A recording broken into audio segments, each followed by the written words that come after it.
Architects, sebuah nama yang kini identik dengan metalcore progresif, lirik yang mendalam dan ketangguhan emosional, telah menempuh perjalanan karir yang luar biasa dan penuh tantangan selama lebih dari 2 dekade. Dari band lokal di Brighton hingga headliner festival internasional, kisah mereka adalah tentang evolusi, kehilangan, dan kebangkitan. Video ini membahas perjalanan panjang Architects, dari band mathcore kecil di Brighton, sampai menjadi salah satu nama paling berpengaruh di musik metal modern. Yuk kita bahas.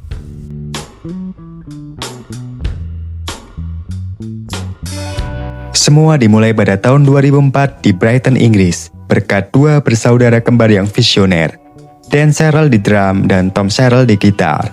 Mereka awalnya menamakan band mereka Inharmonic, kemudian counting the days sebelum akhirnya menetapkan nama Architects. Formasi awal band ini terdiri dari Matt Johnson, vokal, Tim Hillier-Brook, gitar, Tim Lucas, bass, serta si kembar Tom dan Dan Sherrill.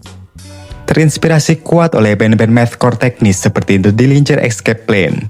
Suara awal Architects sangat kacau, kasar, dan kompleks secara ritmis. Nama Architects dipilih bukan karena latar belakang profesi para anggotanya, melainkan karena alasan estetika dan perbedaan citra di industri musik. Nama ini diusulkan oleh mantan gitaris mereka, Tim Hillier-Brook. Tim memilih nama ini karena dianggap bukan nama tipikal untuk sebuah band beraliran heavy atau metal. Mereka menginginkan sesuatu yang terdengar berbeda dari band-band cadas sezamannya yang sering menggunakan nama-nama yang terdengar agresif atau gelap. Secara filosofis, meski tidak dinyatakan secara eksplisit sebagai makna awal, banyak penggemar mengaitkan nama ini dengan cara mereka membangun struktur lagu yang sangat teknis, presisi, dan berlapis, layaknya seorang arsitek yang merancang bangunan kompleks. Pada tahun 2006, bassist Tim Lucas meninggalkan band untuk mengejar karir akademisnya dan digantikan oleh Alex Dean.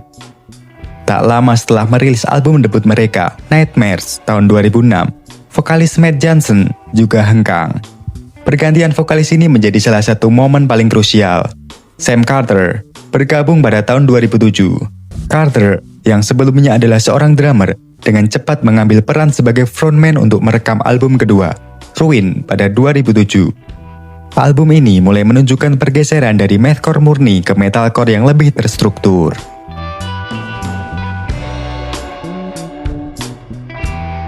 Periode ini adalah tentang Architects yang menemukan suara unik mereka dan mulai mendapatkan pengakuan yang lebih luas di Inggris dan sekitarnya. Hollow Crown 2009. Album ketiga ini dirilis melalui Century Media Records dan sering dianggap sebagai momen terobosan bagi band. Banyak yang menyebut Hollow Crown menetapkan standar baru untuk genre metalcore, menampilkan keseimbangan sempurna antara breakdown yang menghancurkan, riff gitar yang teknis, dan vokal Sam Carter yang kuat. Band sempat bereksperimen dengan suara yang lebih melodius di album keempat mereka, The Here and Now, yang rilis pada tahun 2011. Meskipun memperluas basis penggemar mereka, beberapa penggemar setia merasa band ini telah melunak. Menanggapi kritik dan keinginan pribadi untuk kembali ke akar yang lebih berat, Architects merilis Daybreaker pada tahun 2012. Album ini tidak hanya menandai kembalinya suara metalcore yang teknis, tetapi juga memperkenalkan lirik yang lebih politis dan kritis terhadap isu-isu sosial serta lingkungan hidup, sebuah ciri khas yang bertahan hingga kini. Selama perilisan Daybreaker, Tim Hillier-Brook meninggalkan band dan digantikan oleh Adam Christensen, yang kini menjadi gitaris tetap. Tur promosi untuk Daybreaker diabadikan dalam sebuah film dokumenter berjudul 100 Days, The Story of Architects Almost World Tour. Film ini memperlihatkan realitas pahit tur untuk band ukuran menengah, 75 pertunjukan di 25 negara, 4 benua, yang melibatkan perjalanan ke tempat-tempat baru seperti China, Singapura, dan Indonesia. Dokumenter ini menangkap pasang surut dari kehidupan tur yang brutal, jauh dari glamornya band-band besar. Pada tahun 2014, album Lost Forever Lost Together resmi rilis di bawah naungan Epitaph Records. Album ini adalah puncak dari evolusi musikal Architects pada saat itu, diproduksi oleh Henrik Ud di Swedia. Album ini sukses besar secara kritis dan komersial, mengukuhkan Architects sebagai salah satu band metal paling penting di dunia. Lagu-lagu seperti Naysayer dan Gravedigger menjadi favorit penggemar.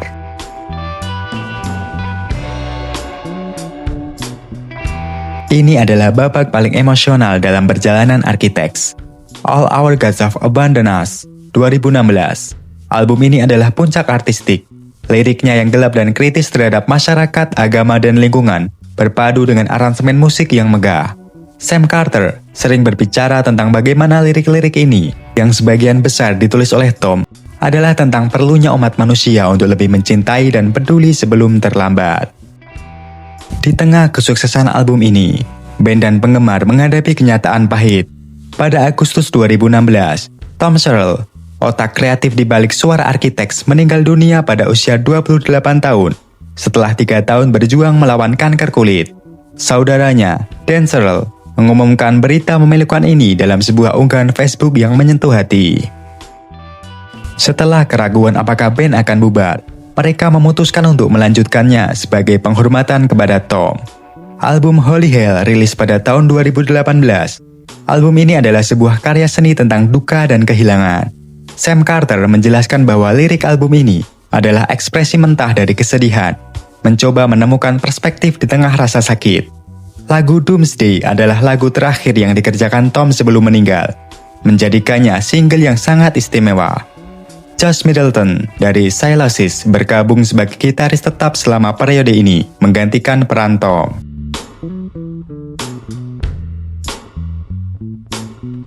Dalam beberapa tahun terakhir, Architects telah menunjukkan keberanian untuk terus berevolusi, sebuah filosofi yang dipegang teguh oleh Dan Searle, menghindari pengulangan dan terus mencari wilayah kreatif baru. For Those That Wish to Exist, 2021. Album ke-9 ini mengejutkan banyak orang. Band ini mengadopsi suara yang lebih bersih, memasukkan banyak synthesizer, dan elemen rock industrial. Album ini berhasil menduduki puncak tangga lagu di Inggris dan Australia, menunjukkan daya tarik lintas genre mereka. Liriknya terinspirasi oleh ketidakmampuan manusia untuk mengubah cara hidup demi menyelamatkan planet ini. Hanya berselang setahun, album mereka, The Classic Symptom of a Broken Spirit, rilis pada tahun 2022. Eksperimen berlanjut dengan suara industrial rock yang lebih menonjol. Ini memicu perdebatan di antara penggemar lama yang merindukan gaya metalcore teknis, sebuah sentimen yang bahkan diangkat dalam lirik lagu mereka. I'm completely fine with people that want to say they don't like the band and they're very vocal about it. Pada 28 Februari 2025 lalu, album studio ke-11 mereka rilis, The Sky, the Earth, and All Between.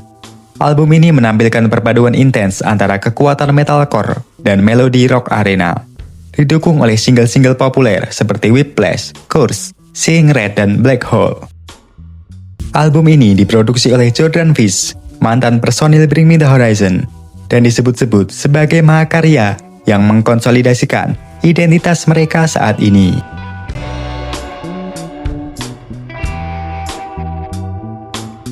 Memasuki tahun 2026, Architects disibukkan dengan tur. Mereka sedang dalam jadwal tur utama Eropa pada Januari 2026 bersama Landmarks dan Presiden sebagai band pendukung. Mereka juga bersiap untuk tampil di berbagai festival musim panas bergengsi seperti Rock am Ring dan Download Festival. Dari kegigihan di kancah lokal hingga ketenaran global, perjalanan Architects adalah bukti ketahanan mereka dalam menghadapi tantangan, sambil terus mendorong batas-batas genre musik mereka. Mereka telah tumbuh dari band lokal menjadi salah satu pilar musik cadas dunia, dan kisah mereka masih akan terus berlanjut. Terima kasih telah bergabung dalam perjalanan ini. Jangan lupa like, komen, dan subscribe. Sampai jumpa di video berikutnya.